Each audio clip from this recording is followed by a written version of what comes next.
প্রথমত ধন্যবাদ আমার ভাইকে আমাকে এখানে আমন্ত্রণ করার জন্য। বেশ কয়েকদিন আগেই ওনার সাথে কথা হচ্ছিল, তো পরে উনি আমাকে এখানে আমন্ত্রণ জানালেন। আলহামদুলিল্লাহ সেখানে এসে প্যাকেজিংয়ের এবং আলহামদুলিল্লাহ ওনার সাথে কথা বলে যতটুকু বুঝলাম যে মানুষের জন্য উনি যতটুকু সম্ভব তার চেয়ে বেশি করার চেষ্টা করে এবং ওনার যে সংস্থা যে কাজগুলো করছে এবং এটা মানে আনবিলিভেবল এবং সর্বস্তরের মানুষ যেভাবে এসে ভলেন্টিয়ারি কাজ করছে এটা খুবই খুবই সম্ভব।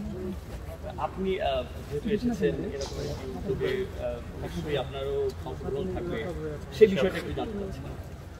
ওই বিষয়টা আমি প্রকাশ করতে চাই না, কারণ এটা রিজনটাও আমি ওনাকে বলেছি, ওটা খুব ভালো করে উনি জানেন।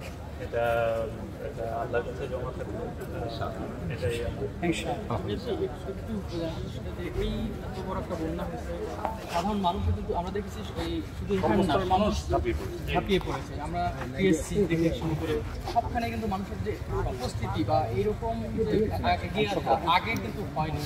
একটু আসলে মানুষের মধ্যে যে মানবিকতাটা বাড়ছে কিনা বা এত বড় বন্যার কারণটা অবশ্যই আমার কাছে মনে হয় এটা মানুষের ভালোবাসার টান, আল্লাহর অশেষ রহমত এবং মানুষের প্রতি মানুষের ভালোবাসা না থাকলে এই জিনিসটা হয়তো হতো না।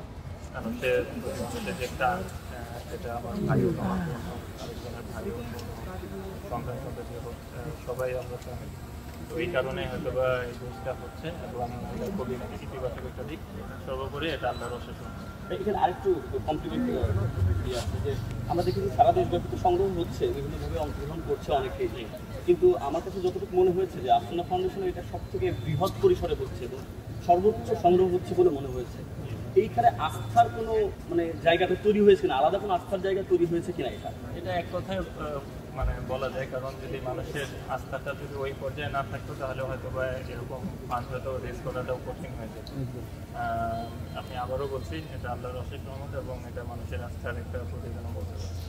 আস-সুন্নাহ ফাউন্ডেশন, উম্মার স্বার্থে সুন্নাহর সাথে।